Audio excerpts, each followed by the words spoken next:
Баршаңызға қайырлы күн достар. Бүгін біз сіздермен бәліш әзірлейтін боламыз.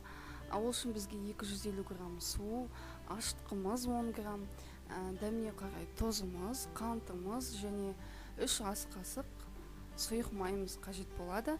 Осылардың бәрін қосып суымызға араластырамыз жақсылап. Жақсылап араластырып болғаннан кейін ұнымызды жайлап қосамыз.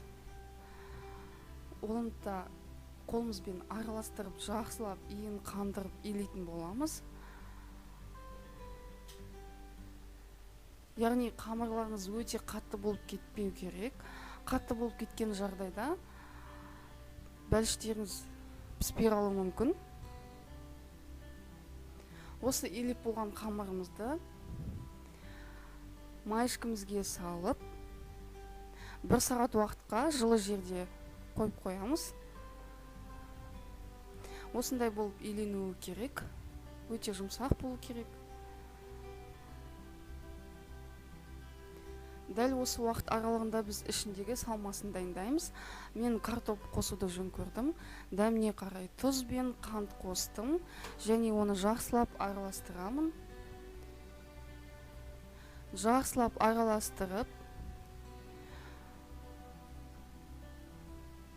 қамырымыз көтерілген кезде ішіне салып дайындайтын боламыз.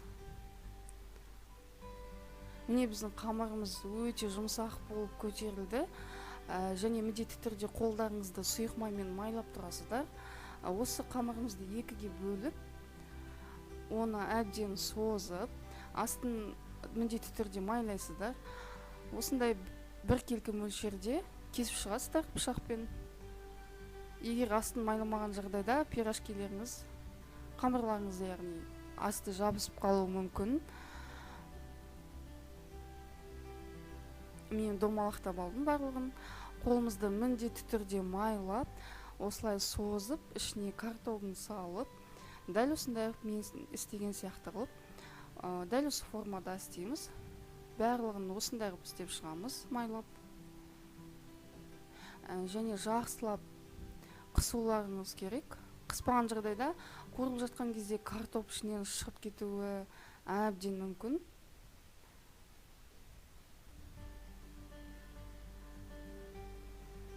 Мен барлығын осындай қылып істеп шығамын. Осындай мөлшерде, осындай формада істеп шығамын.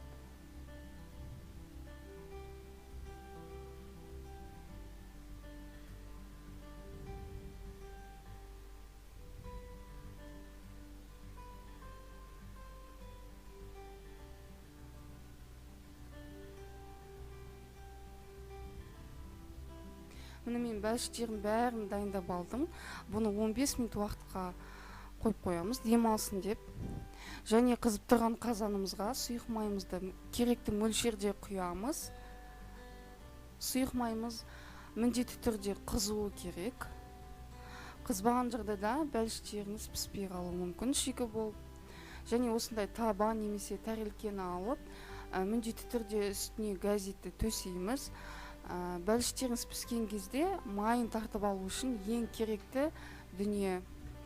Міне біздің майымыз қызды. Енді осы қызған майымызға пирожкиіміздің екі жағында жақсылап қызартып қуырып аламыз. Қуырып алған пирожкиімізді табамызға сала береміз. Майларыңыз қатты қызып кетпеу керек.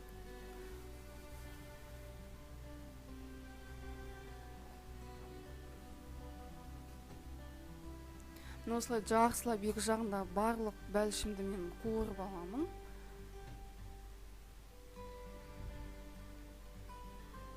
Барлығы видеода толық анық көрініп тұр деген ойдамын.